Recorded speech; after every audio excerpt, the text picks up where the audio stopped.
Today we are going to discuss about pathogens outside the enteric tract. वो pathogens जो के enteric tract के outside होंगे, Klebsiella, Enterobacter and Serratia group. Serratia group important properties उसकी इस group की क्या होगी? These organisms are usually opportunistic pathogens that causes nosocomial infections, especially pneumonia and urinary tract infections. ये वाले जो ऑर्गन्स हैं ये अपॉर्चुनिस्टिक इन्फेक्शंस काज करवाते हैं। ठीक है, अगर इनको मौका मिले, अपॉर्चुनिटी का आपको मतलब का पता है ना कि जब कभी इनको मौका मिले उस वक्त ये इन्फेक्शन काज करवा देंगे। दैट कॉजेज नोजोकोमियल इन्फेक्शन, यानी कि हॉस्पिटल अक्वायर्ड इन्फेक्शन काज करवाएंगे। हॉस्पिटल से जो इन्फेक्शन लगती है ना वो वाली इन्फेक्शन काज करवाएंगे, specially pneumonia and urinary tract infections.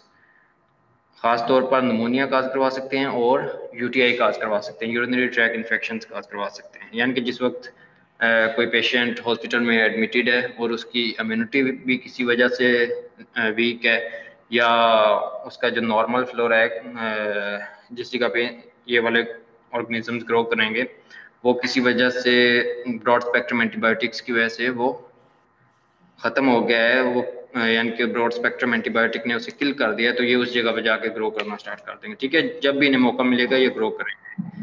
कहाँ से मोस्टली ये आपको मिलेंगे? नोजोकोमियल इन्फेक्शन, हॉस्पिटल एक्वायर्ड है। ठीक है, Klebsiella pneumoniae is an important respiratory tract pathogen outside the hospital as well. उसके अलावा जो क्लेब्सिella pneumoniae है ये एक important respiratory tract pathogen, respiratory tract का एक अहम पैथोजन है जो कि हॉस्पिटल से बाहर भी आपको मिल जाएगा। ये यानी कि बहुत सारे लोगों के रिस्पिरेटरी ट्रैक के अंदर मौजूद होता है एसिम्प्टोमेटिकली। क्लेब्सिella pneumoniae, Enterobacter cloaca and Serratia marcescens are the species most often involved in human infections. इसमें ये वाली 3 स्पीशीज हैं जो कि ह्यूमंस के अंदर मोस्ट कॉमनली इन्फेक्शन काज करवाती हैं। They are frequently found in the large intestine, ये किस जगह पे आपको मिलेंगी? Large intestine, but are also present in the soil and water, और उसके अलावा किस जगह पे आपको मिल सकती हैं? सॉइल और वाटर में। These organisms have very similar properties and are usually distinguished on the basis of several biochemical reactions and motility. इनकी जो प्रॉपर्टीज हैं वो आपस में एक दूसरे के साथ मिलती जुलती हैं। ठीक है, तो इनको हम डिफ्रेंशिएट कैसे करते हैं, एक दूसरे से डिस्टिंग्विश किस तरह करते हैं, एक दूसरे से डिफ्रेंशिएट किस तरह करते हैं? On the basis of several biochemical reactions, जो काफ़ी सारे बायोकेमिकल रिएक्शंस होते हैं और ऑर्गेनिज्म की जो मोटिलिटी होती है उसकी बेसिस पे हम इसको डिफ्रेंशिएट करेंगे। Klebsiella pneumoniae has a very large polysaccharide capsule. Klebsiella pneumoniae के ऊपर एक अच्छा खासा बड़ा पॉलीसेकेराइड कैप्सूल होता है which gives it's colonies a striking mucoid appearance, जो कि उसकी कॉलोनीज को एक म्यूकॉइड अपीयरेंस देता है। ठीक है, म्यूकॉइड अपीयरेंस।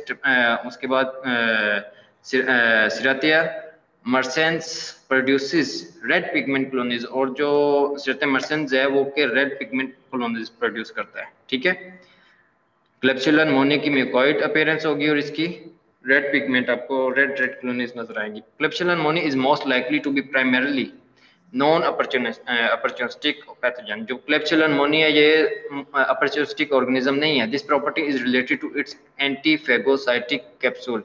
ये प्रॉपर्टी इसके पास क्यों है? क्योंकि ये इसके पास एक कैप्सूल होता है जो कि इससे फेगोसाइटोसिस से बचाता है, जो कि इसे फेगोसाइटोसिस से एस्केप होने में हेल्प करता है। वो कौन सा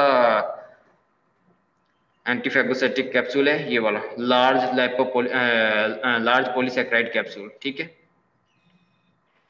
although this organism is a primary pathogen, patient with Klebsiella pneumoniae infection frequently has predisposing conditions such as advanced age।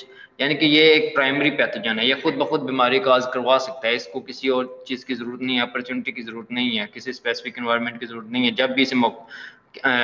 जब भी इसकी एक फेटल डोज, जो इसकी इन्फेक्शियस डोज कंप्लीट होगी, फॉर एग्जांपल जितनी इन्फेक्शियस डोज होगी, फॉर एग्जांपल किसी ऑर्गेनिज्म की 10,000 होगी, किसी की 8,000 होगी, जितनी भी होगी इसकी इन्फेक्शियस डोज जब भी होगी ये इन्फेक्शन कॉज करवा देगा। ठीक है, फ्रीक्वेंटली हैव प्रीडिस्पोजिंग कंडीशंस। कौन सी प्रीडिस्पोजिंग कंडीशन है जिसमें क्लेब्सिella pneumoniae जो है वो ग्रो करेगा और इन्फेक्शन कॉज करवाएगा?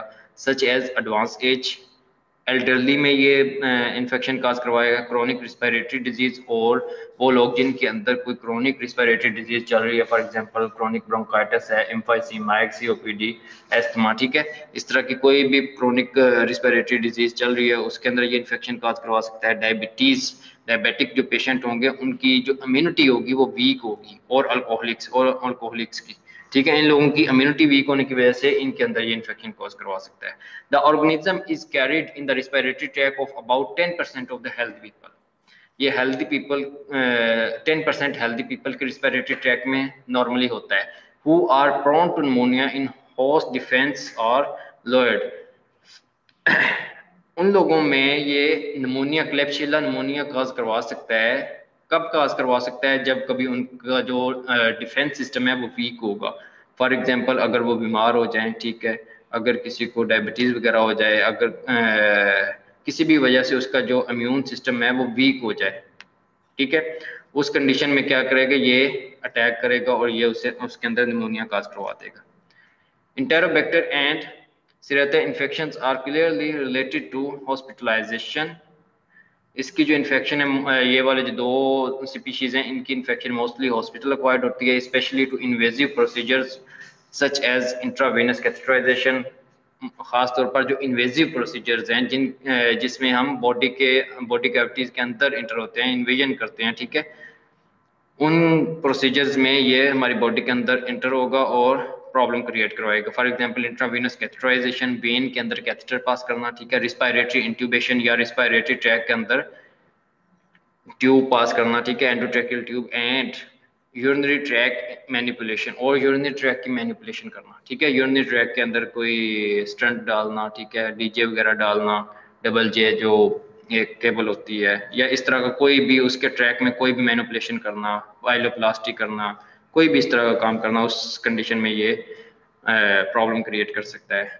हॉस्पिटल एक्वायर्ड है ना, हॉस्पिटल से ये जब उस पेशेंट में जाएगा तो उसमें ये इन्फेक्शन कॉज करवा सके। In addition outbreaks of Serratia pneumoniae have been associated with contamination of water in respiratory therapy devices। उसके अलावा इसकी जो आउटब्रेक्स हैं वो कैसे हो सकती हैं कि किसी हॉस्पिटल के अंदर अगर वही रिस्पिरेटरी थेरेपी डिवाइसेस जो हैं, ठीक है, रिस्पिरेटरी सिस्टम को की थेरेपी के लिए जो डिवाइसेस यूज़ की जाती हैं उनके साथ अगर जो वाटर कंटेंट ऐड हो रहे हैं, फॉर एग्जांपल स्टीम देते हैं, ठीक है, किसी पेशेंट को नेबुलाइज करते हैं, या किसी वजह से उससे टकरा के जो वेपर्स हैं वो पीने वाले पानी में चले जाएं, उस कंडीशन में ये आगे एक पर्सन से दूसरे पर्सन में आगे ट्रांसमिट हो सकता है, ठीक है, और उनके अंदर बीमारी काज करवा सकता है। क्योंकि मोस्टली हॉस्पिटल्स के अंदर जो नेबुलाइजेशन है उसके लिए वो मास्क चेंज नहीं करते। कुछ लोग जो कि थोड़े कॉन्शियस होते हैं वो खुद जाके अपने लिए न्यू मास्क ले आते हैं मेडिकल स्टोर से, तो वो यूज़ करवा लेते हैं। अदरवाइज मोस्टली इस तरह का मास्क वगैरह नहीं लेके आते, तो वो उसी सेम मास्क से पता नहीं कितने लोगों को नेबुलाइज कर देते हैं। Urinary tract infection clinical features में क्या है कि urinary tract infection and pneumonia और usual clinical entities associated with the three bacterias. Urinary tract infections और निमोनिया जो है ये यूजुअली 3 बैक्टीरिया के साथ एसोसिएटेड होता है, bacteremia and secondary spread to other areas such as meninges and liver occur. उसके अलावा क्या हो सकता है कि बैक्टीरियमिया हो सकता है, ये बैक्टीरिया आगे लिवर में जा सकते हैं। यही 3 जो बैक्टीरिया हम पढ़ रहे हैं इनकी स्पेसिफिकली हम अभी बात कर रहे हैं। वैसे तो यूटीआई की और भी काफ़ी सारी कॉजेज हैं, ठीक है, निमोनिया की भी और भी काफ़ी सारी कॉजेज हैं। ये अगर ब्लड के अंदर चले जाएं तो बैक्टीरिया काज करवा सकते हैं, किसी और ऑर्गन के अंदर जाके इन्फेक्शन काज करवाएं तो उस स्पेसिफिक ऑर्गन की इन्फेक्शन काज करवा सकते हैं। फॉर एग्जांपल अगर मेनिंजीज में चले जाएं तो मेनिंजाइटिस काज करवा सकते हैं, लिवर में चले जाएं तो हेपेटाइटिस काज करवा सकते हैं for short time of period, ठीक है। क्लिनिकल फीचर्स में इसके क्या होगा, it is difficult to distinguish infections caused by these organisms on clinical grounds. यानी कि क्लिनिकल ग्राउंड्स में डॉक्टर जस्ट पेशेंट को चेक करके डायग्नोस नहीं कर सकता कि इसको जो इन्फेक्शन है वो क्लेप्सिला निमोनिया की वजह से हुई है, इसको इन्फेक्शन Serratia की वजह से हुई है, ठीक है, या क्लोएका की वजह से हुई है। क्लिनिकल बेसिस पे हम उससे डिस्टिंग्विश नहीं कर सकते with exception of pneumonia caused by Klebsiella. सिर्फ और सिर्फ जो क्लेप्सिला निमोनिया की वजह से जो निमोनिया हुआ है उसको हम डिस्टिंग्विश कर सकते हैं, which produces a thick bloody sputum, उसमें क्या होगा, करंट जेली स्पूटम एक स्पेसिफिक करेक्टरिस्टिक है, हॉलमार्क है क्लेब्सियला निमोनिका के, उसमें करंट जेली स्पूटम आपको मिलेगी, थिक स्पूटम होगी और उसके अंदर ब्लड मिक्स होगा, ठीक है। And can progress to necrosis and abscess formation, और उसमें क्या होता है कि जो निमोसाइट्स हैं, रिस्पिरेटरी सिस्टम के जो सेल्स हैं, उनकी नेक्रोसिस हो सकती है और उस जगह पे एब्सेस फॉर्मेशन हो सकती है लंग्स के अंदर, ठीक है। बाकी जो दूसरी इन्फेक्शंस ये कॉज करवा रहे हैं, उनमें हम इनको डिस्टिंग्विश नहीं कर सकते क्लिनिकल ग्राउंड्स के अंदर। लैब में क्या होगा, स्पेसिमन स्पूटम ले सकते हैं, ब्लड ले सकते हैं, पस, CSF, यूरिन, यानी कि जिस जगह की ये इन्फेक्शन कॉज करवा रहे हैं उस जगह का स्पेसिमन लेंगे और उसे लैब में हम टेस्ट करेंगे, चेक करेंगे। माइक्रोस्कोपी में हम देखेंगे कि gram negative rods, motile rods हैं, ठीक है। ऑक्सीडेज टेस्ट नेगेटिव है। मैकेनिकी अगार में lactose fermentation and non lactose fermentation colonies बनाएंगे, यानी कि दोनों तरह की हो सकती हैं। Serratia is late lactose fermenter, give negative reaction, ठीक है। जो सरेतिया ग्रुप है वो लेट फर्मेंटर है, तो मोस्टली जो टेस्ट है वो नेगेटिव आता है। बायोकेमिकल में और क्या चीज़ आएगी, कैटालेज पॉजिटिव होते हैं, ऑक्सीडेज नेगेटिव है और कैटालेज पॉजिटिव है। यहाँ तक किसी को कोई कंफ्यूजन है तो बताएं। अगर किसी पॉइंट पे किसी को कोई कंफ्यूजन होती है तो उसे राइट डाउन कर लिया करे, जब मैं पूछता हूँ तो उस वक्त आप पूछ लिया करें, ठीक है।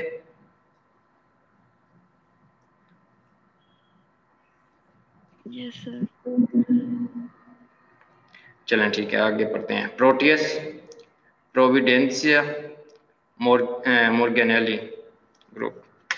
अभी हम प्रोटियस के बारे में पढ़ने लगे हैं। These organisms primarily cause urinary tract infection, UTI cause करवाते हैं, both community and hospital acquired. Community acquired infection भी काज करवा सकते हैं और हॉस्पिटल एक्वायर्ड इन्फेक्शन भी काज करवा सकते हैं प्रोटियस, ठीक है।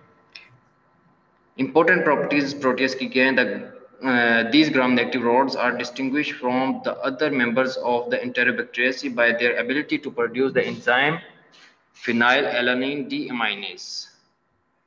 जो प्रोटियस है स्पेसिफिकली वो एक इंजाइम प्रोड्यूस कर सकता है जिसको हम फिनाइलएलानिन डीअमाइनेज का नाम देते हैं, ठीक है। फिनाइलएलानिन डीअमाइनेज क्या चीज़ है, medium test the ability of an organism to produce the enzyme deaminase, ठीक है। This enzyme removes the amine group from the amino acid phenylalanine and release the amine group as free ammonia. As a result, this reaction phenyl pyruvic acid is also produced. आपके साथ screen show हो रही है ना? जी sir. Yes sir. Phenylalanine का ये नीचे नोट लिखा हुआ है, काम क्या करेगा, ठीक है। इसने अमोनिया रिलीज करवाना। In addition they produce the enzyme urease. उसके अलावा ये क्या काम करवाता है, एक तो phenylalanine deaminase enzyme produce कर रहा है, उसके अलावा यूरिएज एंजाइम प्रोड्यूस कर रहा है which cleaves the urea to form ammonia and carbon dioxide. Certain species are very motile and produce a striking warming effect on the blood agar, characterized by expanding rings of organisms over the surface of the आकाश, ठीक है। कैसे ये expanding ring बनाएगा, अगर आप लोगों को इधर क्लियरली नजर आ रहा है तो ठीक, अदरवाइज जब आप अपनी पीपीटीज ओपन करेंगे आपको एक्सपांडिंग रिंग्स इधर नजर आएंगे। एक इस जगह पे रिंग है, एक इस जगह पे, ठीक है। ये देखें,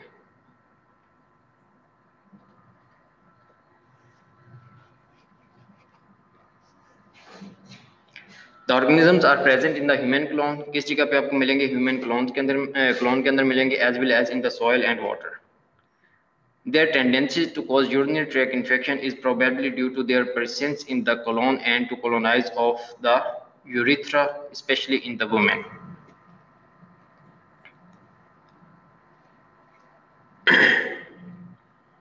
ये यूजली किस जगह पे प्रेजेंट होते हैं, कोलोन के अंदर एज ए नॉर्मल फ्लो, और उस जगह पे कोई इन्फेक्शन कॉज नहीं करवाते। लेकिन अगर यूरिथ्रा के अंदर कोलोनाइज हो जाएं तो यूटीआई कॉज करवा सकते हैं, ठीक है। स्पेशली किस जगह पे कोलोनाइज होते हैं, फीमेल्स के अंदर यूरिथ्रा है उस जगह पे ये कोलोनाइज हो सकते हैं। The vigorous motility of the Proteus organisms may contribute to their ability to invade the urinary tract infection. ये मोटाइल होते हैं और अच्छे खासे मोटाइल होते हैं, इसकी वजह से ये क्या कॉज करवा सकते हैं, यूरिनरी ट्रैक इन्फेक्शन कॉज करवा सकते हैं। कैसे करवा सकते हैं, क्योंकि ये कोलोन में प्रेजेंट होते हैं। तो जिस टाइम पे जो फीमेल्स हैं वो स्टूल पास करती हैं, ठीक है, उनका जो यूरिथ्रा होता है वो बिल्कुल नज़दीक होता है, तो ये मोटाइल होने की वजह से ये मूव करके किस जगह तक पहुंच सकते हैं इजीली, यूरिथ्रा तक। तो उन फीमेल्स के अंदर ये यूटीआई कॉज करवा सकते हैं अगर उनका इम्यून सिस्टम थोड़ा वीक होगा और कोई ऐसा उनको मीडियम मिल जाए, उनको मौका मिल जाए कि वो मूव करके उनके यूरिथ्रा तक पहुंचाएं। क्योंकि मेल्स का जो यूरिथ्रा होगा वो पेनाइल यूरिथ्रा अच्छा खासा लेंथी होता है और वो एनएस से काफ़ी दूर होगा, ठीक है। जब एज कम्पेयर टू फीमेल्स का जो यूरिथ्रा है वो एनएस से नज़दीक है एज कम्पेयर टू मेल। तो फीमेल्स के अंदर ये इसलिए क्या काज करवा सकते हैं, UTI. Production of the enzyme urease is an important feature of the pathogenesis of urinary tract infection by this group. Urease produce करते हैं जिसकी वजह से ये आगे यूरिनरी ट्रैक इन्फेक्शन काज करवाते हैं। Urease hydrolyse the urea in urine to form ammonia.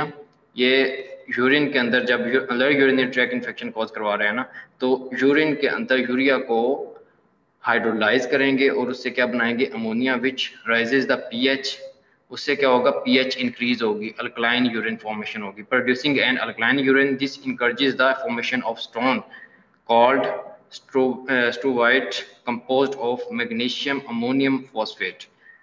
जब अल्कलाइन यूरिन फॉर्मेशन होगी तो वो क्या करेगा, स्टोन फॉर्मेशन के लिए एक फेवरेबल इन्वायरमेंट है, उस जगह पे स्टोन फॉर्मेशन स्टार्ट हो जाए। कौन सा स्टोन फॉर्म होगा, मैग्नीशियम अमोनियम फॉस्फेट स्टोन, ठीक है। Stone in the urinary tract obstruction urine flow damage the urinary epithelium and serve as nidus, a site of origin for recurrent infection by trapping bacteria within the stone. Stone एक तो काम क्या कर सकते हैं, एक तो यूरिनरी ट्रैक की ऑब्स्ट्रक्शन काज करवा सकते हैं। अगर यूरिथ्रा के अंदर आके वो इम्बेड हो जाए, यूरिथ्रा को आके अपलोड कर दे, ऑब्स्ट्रक्ट कर दे, तो उस जगह से क्या होगा, यूरिनरी ट्रैक आउटफ्लो ऑब्स्ट्रक्शन हो सकती है। उसके अलावा क्या हो सकता है, urinary epithelium serve as urinary epithelium को डैमेज कर सकता है और सर्व एज नाइडस, यानी कि एक साइट ऑफ ओरिजिन प्रोवाइड करेगा। इसके अंदर बैक्टीरिया जो होंगे वो छुप जाएंगे और क्या करेंगे, उस जगह से रिकरेंट इन्फेक्शन कॉज करवाएंगे, यूटीआई कॉज करवाएंगे। Because alkaline urine also favors the growth of organisms and more extensive renal damage, treatment involves keeping the urine at a low pH.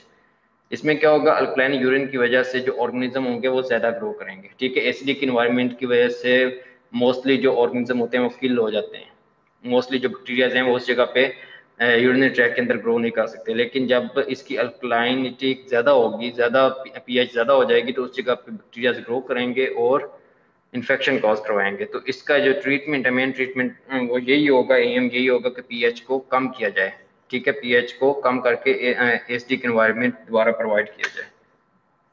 Crystals of struvite, magnesium ammonium phosphate, इस तरह के crystals बनेंगे और इन crystals के अंदर जो micro organisms होंगे reside करेंगे और रिकरेंट इन्फेक्शन काज करवाएंगे। उसके अलावा यूरिनरी ट्रैक ऑब्स्ट्रक्शन काज करवा सकते हैं। उसके अलावा जो यूरिनरी ट्रैक की एपिथेलियम है, अगर ब्लैडर के अंदर है तो ब्लैडर की एपिथेलियम को डैमेज करेंगे। अगर यूरिथ्रा के अंदर किसी जगह पर पहुंच गया तो यूरिथ्रा की एपिथेलियम को डैमेज करेंगे। यूरेटर में है तो यूरेटर की एपिथेलियम को डैमेज करेंगे, ठीक है।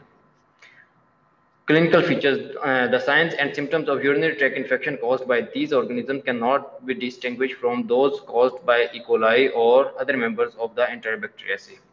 Sign and symptoms almost same होते हैं, ठीक है, इसलिए इनको साइन एंड सिम्टम्स की बेसिस पे डिफरेंशिएट नहीं किया जा सकता। Proteus species can also cause pneumonia, wound infection and septicaemia. जो प्रोटिया स्पीशीज है वो निमोनिया भी कॉज करवा सकती हैं, वुंड इन्फेक्शन भी कॉज करवा सकती हैं, सेप्टिसीमिया भी कॉज करवा सकती हैं, ठीक है।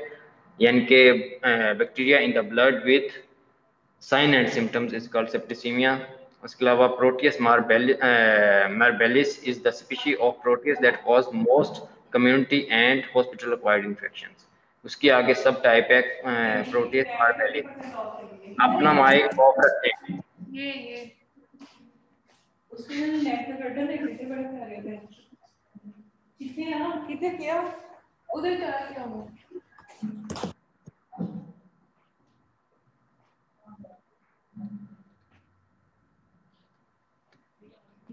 हादिया अपना माइक ऑफ रखो।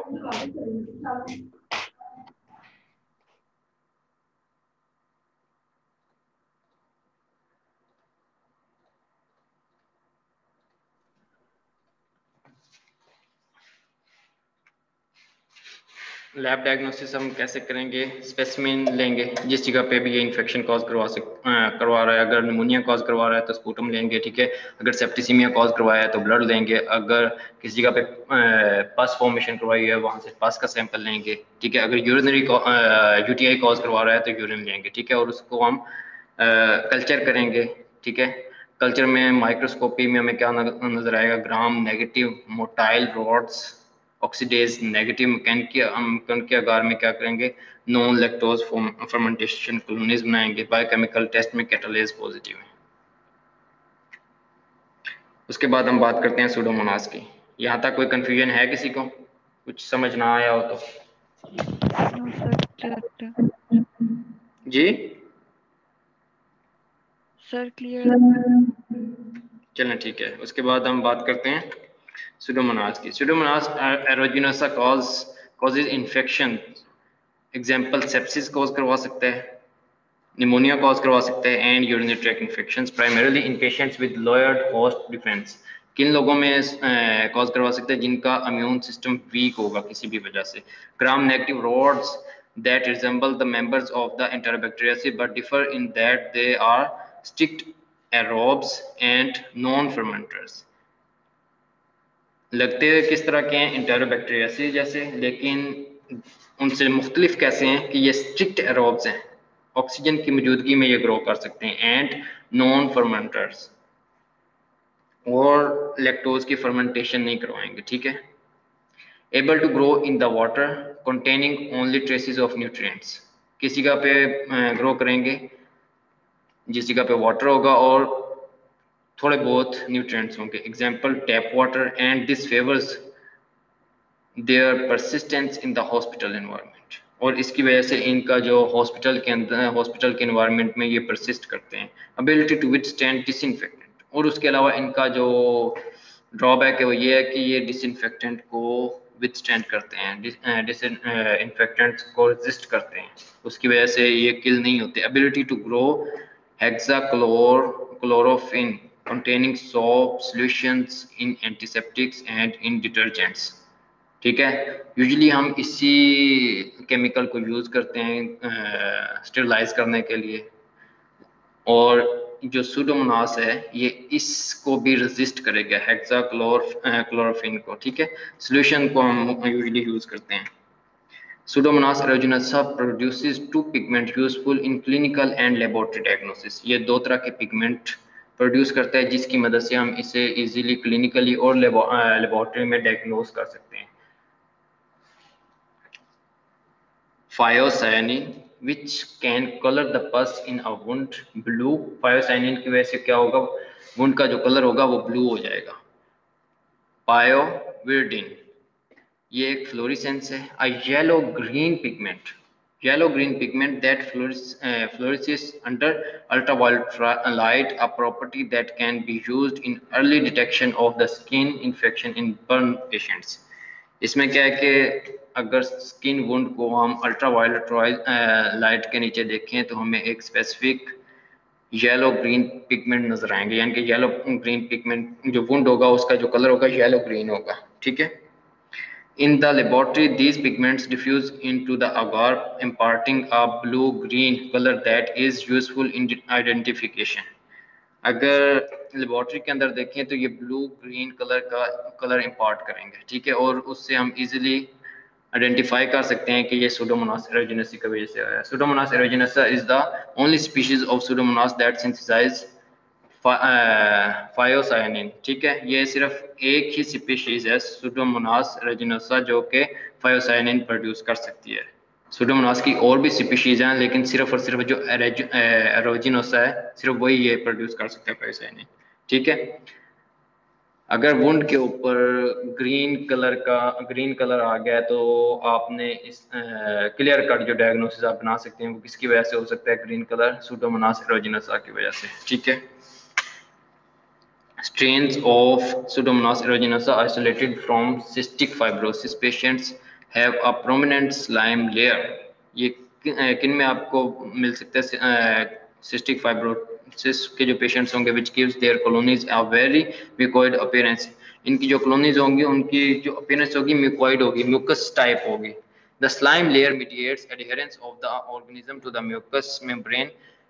इसी वजह से, क्योंकि ये म्यूकस जो होगी वो एडहेरेंट सब्सटेंस होता है, उसी तरह की इसकी अपीयरेंस होती है और उसकी मदद से काम क्या करते हैं कि जो ह्यूमन की म्यूकस मेम्ब्रेन है उसके साथ ये एडहेयर होंगे of the respiratory tract and prevents antibody from binding to the organism. और म्यूकस मेम्ब्रेन की वजह से, म्यूकॉइड मटेरियल की वजह से एक तो ये एडहेयर होंगे और रिस्पिरेटरी ट्रैक के अंदर इन्वेजिनेट करेंगे। इसके अलावा जो एंटीबॉडीज होंगे वो जब इसके ऊपर आके बाइंड करने लगेंगी तो म्यूकॉइड मटेरियल की वजह से वो इसके ऊपर बाइंड नहीं कर सकेंगी, तो ये उसको भी एस्केप करेंगे। Pseudomonas aeruginosa is primarily an opportunistic pathogen. ये opportunistic पैथोजन है, ठीक है।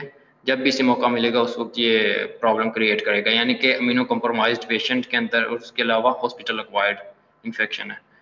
Causes infection in hospitalized patients. Hospitalized patient जो भी होंगे यूजुअली उनकी इम्यूनिटी वीक होती है, क्योंकि जो बीमार पेशेंट होगा वही हॉस्पिटल में जाएगा ना। बर्न पेशेंट्स में ये इजीली मोस्टली इन्फेक्शन कॉज करवाते हैं। पर्सन विद इम्पेयर्ड स्किन और होस्ट डिफेंस, उसके अलावा वो लोग जिनका स्किन का होस्ट डिफेंस जो होता है वो वीक हो। स्किन किसी भी वजह से हो सकता है, किसी कैंसर की वजह से हो सकता है, ठीक है, स्किन कैंसर या कोई भी ब्लड कैंसर, ठीक है, ल्यूकीमिया जिसको हम बोलते हैं, बी सेल लिम्फोमा, कोई भी किसी भी वजह से अगर उसका डिफेंस सिस्टम जो है अगर वो वीक हो, कोई infection with chronic respiratory disease example cystic fibrosis, और उसके अलावा ये जो रिस्पिरेटरी एक क्रोनिक इन्फेक्शन है सिस्टिक फाइब्रोसिस, उसमें ये को इन्फेक्ट कर सकता है, यानी कि उस इन्फेक्शन के साथ सिस्टिक फाइब्रोसिस के साथ मिलके ये लंग्स को इफेक्ट कर सकता है। इम्यूनो कॉम्प्रोमाइज्ड पेशेंट्स जितने भी होंगे, HIV, diabetes mellitus, patients with low neutrophil count less than 500 ml पर डेसीलीटर, उसके बाद पेशेंट्स विद इंडिविलिंग कैथेटर्स, और उसके अलावा उन पेशेंट्स के अंदर जिनके अंदर जो इंडिविलिंग कैथेटर्स हम पास करते हैं, ठीक है, CVP लाइन है, उसके अलावा वेनस कैथेटराइजेशन अगर की जाए, यूरिनरी ट्रैक कैथेटर अगर पास की जाए या ड्रेन पास की जाए, ऑपरेशन के दरमियान हम उस वुंड के अंदर अगर कोई ब्लीडिंग वगैरह हो रही है तो उस ब्लीडिंग को बाहर निकालने के लिए हम एक ड्रेन प्लेस करते हैं, ठीक है, एक ट्यूब प्लेस करते हैं। जब उस ट्यूब को उस जगह पे रखा जाता है ताकि अगर कोई ब्लीडिंग वगैरह हो तो वो बाहर आती रहे, अगर उस जगह पे इकट्ठी होगी तो हेमाटोमा कॉज करवाएगी, इन्फेक्शन कॉज करवा सकती है, ठीक है। तो इंडिविलिंग कैथेटराइज्ड जो पेशेंट्स हैं उनके अंदर ये इन्फेक्शन कॉज करवा सकता है। It causes 10 to 20% of hospital acquired infections and in many hospitals is the most common cause of gram-negative nosocomial pneumonia, especially ventilator associated pneumonia। यानी कि उन्हीं पेशेंट्स के अंदर ये निमोनिया कॉज करवाएगा जो डिबिलिटेटेड पेशेंट्स हैं, जो इम्यूनो कम्प्रोमाइज्ड पेशेंट्स हैं। वेंटिलेटर पे जो पेशेंट्स होंगे ऑफ कोर्स वो पेशेंट हेल्दी तो नहीं होंगे, उनका इम्यून सिस्टम वीक होगा, तो उनके अंदर ये निमोनिया कॉज करवा सकता है। Pathogenesis is based on multiple virulence factors, endotoxin, exotoxins, and enzymes. The best known of exotoxin is exotoxin A, which causes tissue necrosis. जो exotoxin A है वो tissue necrosis cause करवा सकती है। इसके 3 virulence factor हैं मेन, एंडो, एक्सोटॉक्सिन और उसके अलावा enzymes। Exotoxin A जो है वो necrosis cause करवा सकती है। It inhibits the eukaryotic protein synthesis by same mechanism as diphtheria exotoxin। उसके अलावा ये काम क्या करवा सकती है कि जो यूकैरियोटिक प्रोटीन सिंथेसिस है, ठीक है, उसमें क्या काज करवाएगी, जिस तरह डिप्थेरिया टॉक्सिन उसके इलोंगेशन फैक्टर को सुप्रेस कर देती है, इसी तरह इसकी जो एक्सोटॉक्सिन है इसने भी सेम तरीके से जो इलोंगेशन फैक्टर है उसको स्प्रेस कर देना है। जब उसको स्प्रेस करेगी, इलोंगेशन फैक्टर काम नहीं करेगा, इलोंगेशन फैक्टर काम नहीं करेगा तो प्रोटीन फॉर्मेशन स्टॉप हो जाएगी, नेमली ADP राइबोसाइलेशन ऑफ इलोंगेशन फैक्टर 2, यानी कि इसको स्प्रेस कर देगी, इसको इनहिबिट कर देगी। इलास्टेज एंड प्रोटीएजेस, इलास्टेज ने क्या करवाना होता है, इलास्टिक टिश्यू को डैमेज करना है, इलास्टिक टिश्यू की ब्रेक डाउन करवानी है। प्रोटीएज ने क्या करना है, प्रोटीन जो बने हुए हैं ऑलरेडी प्री फॉर्म्ड जो प्रोटीन है उनकी ब्रेक डाउन करवानी है। Elastase and protease facilitate invasion of the organism into the blood stream. Elastase और प्रोटीएज की मदद से यह क्या करेगा, ये क्लीव करेगा इलास्टिक बॉन्ड्स को और प्रोटीन्स को, और किस जगह पे इंटर हो जाएगा, ब्लड स्ट्रीम के अंदर। Phyocyanin damage the cilia and mucosal cells of the respiratory tract। जो phyocyanin है, जो कि सिर्फ और सिर्फ सूडोमोनास एरोजिनोसा के अंदर, यानी कि सूडोमोनास की जितनी स्पीशीज हैं उसमें से सिर्फ और सिर्फ सूडोमोनास एरोजिनोसा के अंदर पाया जाता है, और ये काम क्या करता है, सीलिया को और mucosal cells of the respiratory tract उसको डैमेज करेगा। Clinical manifestations of Pseudomonas aeruginosa can cause infections virtually anywhere in the body, but urinary tract infections, pneumonia, especially in cystic fibrosis patients, and wound infections, especially in burn predominantly। ठीक है, main आप लोगों ने याद रखने वाली चीज़ है, एक तो सिस्टिक फाइब्रोसिस के जो पेशेंट्स हैं उनके अंदर निमोनिया कॉज करवा सकता है, बर्न वाले पेशेंट्स के अंदर वुंड इन्फेक्शन कॉज करवा सकता है, उसके अलावा क्या कॉज करवा सकता है, यूटीआई कॉज करवा सकता है। ठीक है, तीन चीज़ें जो मेनली कॉज करता है वो यही है। बर्न इन्फेक्शन, बर्न जो पेशेंट है उनके अंदर स्किन इन्फेक्शन कॉज करवा सकता है बर्न एरिया की, ठीक है, और उसके अलावा सिस्टिक फाइब्रोसिस में निमोनिया, और उसके अलावा यूटीआई कॉज करवा सकता है। निमोनिया, सेप्सिस, उसके अलावा दूसरी जो बीमारियां कॉज करवा सकते हैं, निमोनिया करवा सकता है, सेप्सिस एक थाइम गैंग्रीनोजम कॉज करवा सकता है। ठीक है, स्किन का एक कंडीशन एक थाइम गैंग्रीनोजम। एंडोकार्डाइटिस कॉज करवा सकते हैं, इन्फ्लेमेशन ऑफ द एंडोकार्डियम। ठीक है, हार्ट की जो सबसे अंदर वाली लेयर है उसकी इन्फ्लेमेशन कॉज करवा सकता है अगर ब्लड स्ट्रीम के अंदर चला जाए तो। एक्सटर्नल ओटाइटिस, एक्सटर्नल एयर जो है उसकी इन्फ्लेमेशन कॉज करवा सकता है। ठीक है, ऑडिटरी मीटिस जो एक्सटर्नल ऑडिटरी कैनाल जो है उसकी इन्फ्लेमेशन कॉज करवा सकता है, इसे एक्सटर्नल ओटाइटिस बोलते हैं। Folliculitis, inflammation of the hair follicles, ठीक है, उसको फॉलिकुलाइटिस बोलते हैं। ओस्टियोकॉन्ट्राइटिस, ओस्टियो का मतलब होता है बोन, कॉन्ट्र का मतलब होता है कार्टिलेज, आइटिस का मतलब होता है इन्फ्लेमेशन। ओस्टियोकॉन्ट्राइटिस यानी कि inflammation of bone and cartilage. Most common cause of foot in those who sustains puncture wound through the sole of gym shoe। ये उन लोगों के अंदर, यानी कि ये ओस्टियोकॉन्ड्राइटिस किस जगह पे काज करवा सकता है, फीट में, यूजुअली उन लोगों में जो कि जिम में जाते हैं और एक्सरसाइज वगैरह करते हैं और पंक्चर वुंड हो जाए। ठीक है, पंक्चर वुंड के थ्रू ये इंटर होंगे और ओस्टियोकॉन्ड्राइटिस काज करवा सकते हैं। उसके अलावा कॉर्नियल इन्फेक्शन, आई इन्फेक्शन है, कॉर्निया की इन्फेक्शन कॉज करवा सकता है। क्लियर है? कोई ऐसी टर्म जिसकी समझ ना आई हो?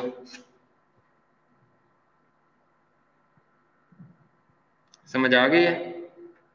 जी सर, आगे।